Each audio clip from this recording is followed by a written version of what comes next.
মকর রাশি।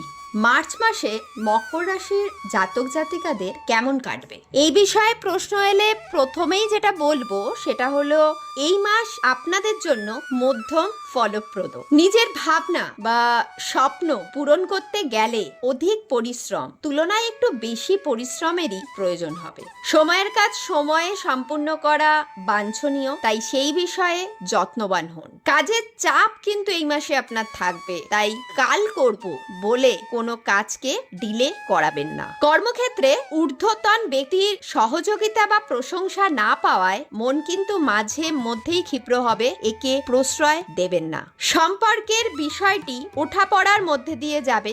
Love life বা married life, যে লাইফই আপনি লিড করুন না কেন, এ বিষয়ে কিছুটা আনন্দ কম থাকবে। শারীরিক ও মানসিক বিষয়ে যত্নবান হন, এটার প্রয়োজনীয়তা রয়েছে। প্রত্যেক মঙ্গল ও শনিবার সুন্দরাকাণ্ড পাঠ করুন, তাতে বেশ কিছুটা ভালো থাকতে পারবেন। ভিডিওটি যদি আপনার ভালো লেগে থাকে তবে লাইক শেয়ার অবশ্যই করবেন এবং সাথে চ্যানেলটিকে সাবস্ক্রাইব করে দেবেন, কারণ বিভিন্ন ধরনের যোগ কেন এবং তা খণ্ডন কিভাবে হবে এই বিষয়ে যুক্তির দ্বারা আপনাদের সামনে বিষয়টিকে তুলে ধরা হবে। তাই সাথে থাকুন, পাশে থাকুন, সুস্থ থাকুন এই কামনা করে আজকের ভিডিওটি এখানেই শেষ করলাম। ধন্যবাদ।